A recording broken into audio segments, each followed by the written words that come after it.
ویسے یہ بات یاد رکھیں کہ موت ہے اوکھی اور ڈاڑھی چیز، قبر بھی ڈاڑھی چیز ہے، لیکن ساتھ یہ بھی یاد رکھیں کہ سب کے لیے ڈاڑھی نہیں ہے، سب کے لیے اوکھی نہیں ہے۔ یہ قبر اور موت اوکھی ان کے لیے ہوتی ہے جنہوں نے رب رسول کو ناراض کیا ہوتا ہے اور جنہوں نے چڑھتی جوانی مصطفیٰ کے نام لگا دی، جنہوں نے اپنا جیون کملی والے کے سپرد کر دیا ہو۔ قبر المؤمنی روضۃ من ریاض الجنہ، سرکار فرماتے ہیں رب اس کی قبر کو جنت کے باغوں میں سے باغ بنا دیا کرتا۔ میں آج علامہ عبد الکریم شارستانی کتاب الملل والنحل، علامہ صاحب تشریف فرما ہے، کیا خوبصورت بات آپ نے نقل فرمائی۔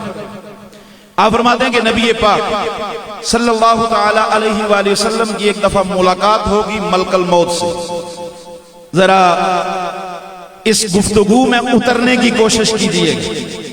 آپ فرماتے ہیں ملک الموت سے ملاقات ہوگی تو حضور نے فرمایا یہ بتا کہ بندے کی روح کیسے قبض کرتا ہے؟ اس نے کہا یا رسول اللہ، انسان کے وجود میں کانٹا چبھ جائے تو کتنی تکلیف ہوتی ہے؟ حضور نے فرمایا بڑی تکلیف ہوتی ہے۔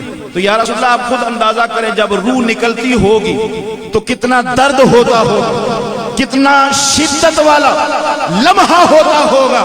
اب اس جملے سے آپ وفا کریں تو آپ کی مرضی، نہ کریں تو پھر میں آگے کیا کہہ سکتا ہوں۔ سرکار فرماتے ہیں اسرائیل جتنا زور تو نے لگانا ہے، جتنا زور لگانا ہے وہ سارے کا سارا مجھ پہ لگا لے، لیکن میرے کسی امتی کو بوقت موت تکلیف نہیں ہونی چاہیے۔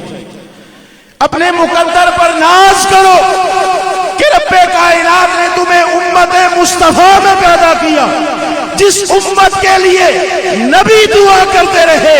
اپنے مقدر پر ناز کر کہ رب نے تجھے مدینے والا سونا مصطفیٰ عطا فرمایا۔ حضور فرماتے ہیں کہ جتنا زور مجھ پر لگانا ہے وہ لگا لے، لیکن جب میرے کسی امتی کی روح نکالے نا تو ایسے لگنا چاہیے جیسے آٹے میں سے بال نکلتا ہے، آٹے میں سے بال نکالا جاتا ہے۔ علامہ اسماعیل حقی علیہ رحمہ روح البیان کے اندر لکھتے ہیں کہ جب میں نے حضور کا یہ فرمان سنا، آخری جملہ اور اس کے بعد اجازت، آپ فرماتے ہیں میں حیران ہو گیا کہ یہ کیسے ہو سکتا ہے کہ بدن سے روح کھینچی جائے اور لگے ایسے کہ جیسے آٹے میں سے بال کھینچا گیا۔ ویسے میں آپ کو بتاؤں یہ کیوں اور کیسے، علامہ اسماعیل حقی نے تو سوچا نا کہ یہ کیسے ہو سکتا ہے۔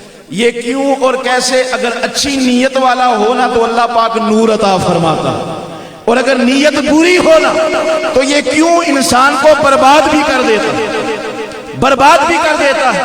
میں اس تفصیل میں نہیں جاؤں گا، باتیں اب ذہن کے اندر آ رہی ہیں۔ رب کائنات نے جب شیطان کو روندہ درگاہ کیا تو شیطان نے کہا کہ مولا میں تجھ سے مناظرہ کرنا چاہتا ہوں۔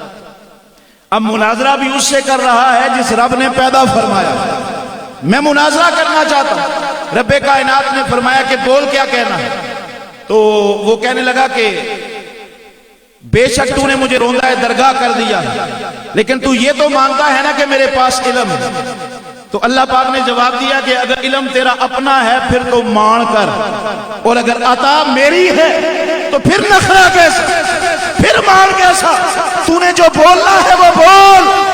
تو شیطان کا جملہ سنیے گا، اس نے کہا مولا تیری جتنی بھی آسمانی کتابیں ہیں ان کتابوں کے اندر کہیں بھی نہیں لکھا کہ اگر کوئی انسان کو سجدہ کرنے سے انکار کرے تو وہ کافر ہو جاتا ہے، وہ کافر ہو جاتا ہے، یہ کہیں بھی نہیں لکھا۔ تو جب نہیں لکھا ہوا تو پھر تو نے مجھے کافر کیوں ٹھہرایا، مجھے منکر کیوں ٹھہرایا؟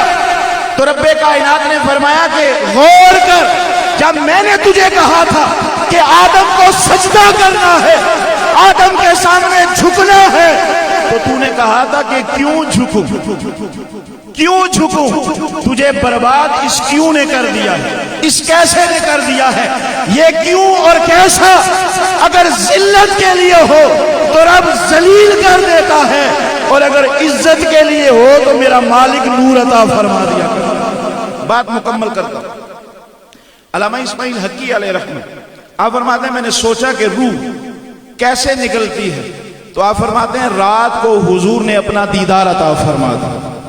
جی اتھے ہی بیٹھے ہو تو محبت نہ لاکھو سبحان اللہ، دعا کرو اللہ پاک ساریاں کی یہ دیدار عطا فرما دے۔ رات کو حضور کا دیدار میسر آ گیا۔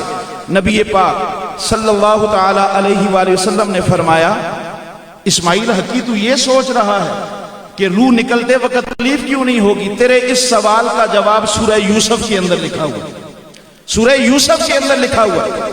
علامہ اسماعیل حقی فرماتے ہیں کہ میں حیران ہو کے حضور سے پوچھتا ہوں کہ کملی والیا میرے سوال کا جواب سورہ یوسف کے اندر کہاں لکھا ہوا ہے؟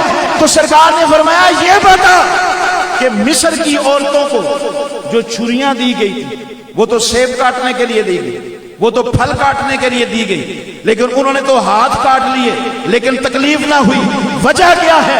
علامہ اسماعیل حقی کہتے ہیں میں نے عرض کیا کملی والیا ان کے سامنے جمال یوسفی چمک رہا تھا، تو سرکار نے مسکرا کے کہا جس کے سامنے جمال یوسفی ہو اگر ان کو تکلیف نہیں ہوتی ہے تو ان غلاموں کا کیا کہنا جن کو مرتے وقت اللہ پاک جمال محمدی عطا فرماتا ہے۔